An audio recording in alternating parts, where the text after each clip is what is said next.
My outfit today is hot dad. I want to be the hottest dad in the hardware store. So I clearly don't have a job. I came up with the idea that I want to try listening to new artists. Artists that I may have listened to before, or I may have never even thought about, but I'm gonna listen to their whole discography and then form an opinion. Now, obviously, I called my boyfriend almost immediately with this idea and he agreed to do it with me. So we have made a list, an alphabetical list, where both of us have said one artist per letter that we're going to be listening to that week. If we're looking at an artist, we just look at all of the albums that are on the Spotify page. No cover albums, no live albums, just like, you know, the official albums. We did have some vetoes there. I know that I'm not a fan of dubstep, and whenever my boyfriend suggested those, I said, please no, oh my god, please don't. And those were the vetoes, actually. My idea with the vlogging process is to kind of see how I'm feeling in a more present time. So the artists we have chosen for this week are Lennox, from me, because that's a name I've been hearing my whole life, but until this morning I could not name a single song by her. This morning though, I checked her Spotify page. She was in Eurythmics. I obviously know that band. I mean, all of the Eurythmics stuff are on her Spotify page, so it makes sense to also listen to those, in my opinion. My boyfriend can disagree, and he has that right. My boyfriend chose Aaron Taylor, which I have never heard of. Lennox, born 1954, a Scottish singer-songwriter, political activist and philanthropist. That's nice. Oh, Lennox was named the greatest white soul singer alive. So that's good for her. She is very white. She even has blonde hair. Lennox has sold over 80 million records worldwide in total. So that's lovely. Lennox has seen as the female version of Boy George, which is super cool. I love that as an NB. Exciting! Next up, I'm gonna search up Aaron Taylor. London born and raised. Okay, so we're going with a UK theme here. Okay, so he didn't actually want to be a star. I guess he just wanted to make music, write and produce it, but then there was just too many ideas, so he started publishing them. And now he has over 1 million monthly listeners, so I guess that worked out well for him. Okay, so Lennox has 8 albums with Eurythmics, plus 7 solo albums. That is 15. So that's a lot of work. So I'll start with that. And then when it does drive me crazy, I will switch over to Aaron Taylor and see what he's all about. Aaron Taylor has 3 albums and 1 EP. So that's a lot easier. So right now I will go get myself a coffee and get into Eurythmics. That was a long fucking week. I have now listened to all of Annie Lennox's discography, as well as all of Eurythmics, as well as all of Aaron Taylor. And wow, that was difficult. Not necessarily the Aaron Taylor part, that was quite easy. It was nice, very, very pleasant. I'll get more into detail with that later. So I started on Wednesday, right? It's Sunday now. So this week was a little short compared to what a normal week is. I don't know if you've heard, it's 7 days usually. There was so much music that I had to listen to it all the time. At the same time, you need to recognize that my job, which is not a real job, is to edit. So every single day when I was working, I could not listen to the challenges songs. At first I thought I was gonna journal all of these, but then turns out when you listen to 15 albums in 5 days, it's just everything kind of mixes in together. Now, what you need to know about me is that I have a Bachelor of Arts in Popular Music, but I'm not gonna use actual musical terms because that's boring. It's just silly. Everyone who cares about genres sucks. Everyone who cares about genres is bad in bed. Anyway, I'm gonna be using my own vocabulary to describe these songs. I'm so sorry about the thing I said about people who care about genres being bad in bed. It's probably true though.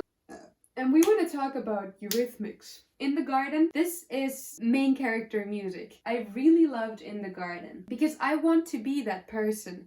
I don't think I'm a main character, at least based on how boring my life is, but if I was, I would listen to that album. Sweet Dreams was great. Very much closer to the Eurythmics that we all know from like Sweet Dreams and, well, that is on this album, but like more like the synth-based, weird 80s, that's the genre of music.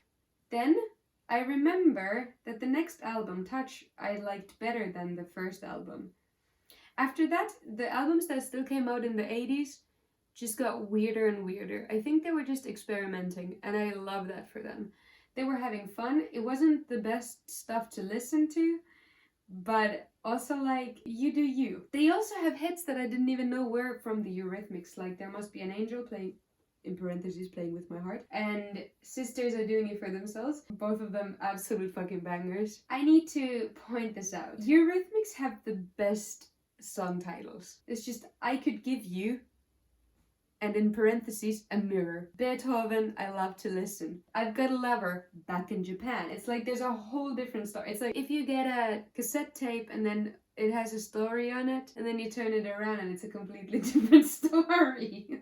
That's what these titles are, in my opinion. And then we get to Annie Lennox's solo stuff. I need to say, first of all, that I definitely do recognize Annie Lennox's place as a boss lady. She's a queen, you know?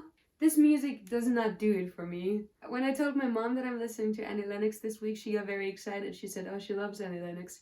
And that is exactly what this music sounds like. Something a mom would love, you know? There's something about the 90s that I don't agree with. Like, I was born, but there are some things that I do agree with. For example, grunge and my boyfriend's birth. But the 90s music, I don't love. I think 90s rock is great. Everything else in the 90s is kind of shit, in my opinion, and I don't know what it is. Like, the drum machines, they just have the most disgusting sounds. I recognize that the 80s do that as well, but for some reason in my heart, the 80s shit drums are great, and the 90s shit drums are shit. I've thought about it, and I think it might be because of when I was born, 97. So the 90s shit drums are what I kind of grew up with. And maybe because of that, it just seems kind of moldy, kind of dusty. Like, you go into an office and the lights are like fluorescent and there's like a little dust. And the computers are like old computers. The floors are carpet and the carpet just kind of smells not bad necessarily, but there's just no fresh air in that office. So that's that. Also, I'm not a huge fan of ballads, and it seems that most of the 90s stuff from both Eurythmics and Annie Lennox is very ballad based. It makes a lot of sense. She has a gorgeous voice, and when you have a gorgeous voice, you use it for ballads usually. I know this because I studied singing and I mainly did ballads. This is the best way to flex. I understand why she is a household name. These songs are great, they're just not made for me. Which makes a lot of sense. Most of this music was made before I was born, which makes it a little funny that I am criticizing it right now. Who the fuck do I think I am? I have 1,000 streams on my latest single. One important thing to notice though, she has made a jazz album. I just put it on randomly and her voice is so gorgeous. Just her singing jazz to me, there's something so comforting about it. So that's how I feel about Annie Lennox. All power to her. I really think she's super cool. And she was also an activist. She is an activist, also a philanthropist, and these are things that, like, I think it is very important that if you are in position of power, position of influence basically, for you to use it for good. Now she might be cancelled, I don't know. Didn't see anything on her Wikipedia. So I'm hoping she's actually a good person. I like to imagine that Annie Lennox is good. It's good. Aaron Taylor was so nice after all of the fucking 90s ballads. Switching to Aaron Taylor, mwah, gorgeous. I really, really loved the first album, Better Days. Just the first song, Just Gonna Wait, it got me immediately. And then it moved on to Be Alright, like it was in a, I don't know what that's called, when it continues, like in the... It continues in this.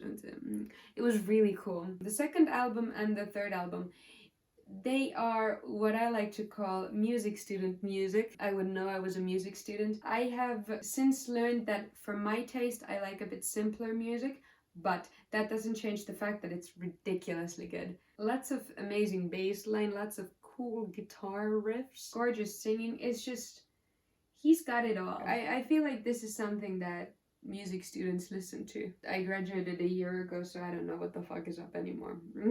So to make a final statement, Aaron Taylor, absolutely listen to. He's an amazing musician, completely worth it. That was super, super fucking cool. Annie Lennox, beware. If you have the same taste as me, I'm quite basic. Absolutely listen to In the Garden, the first album, and then Touch, and then Be Yourself Tonight. I think those were my favorite albums. After that, it gets weird, but hey. It's worth the listen. Especially if you like music like that. A little dancey, a little experimental, synthy.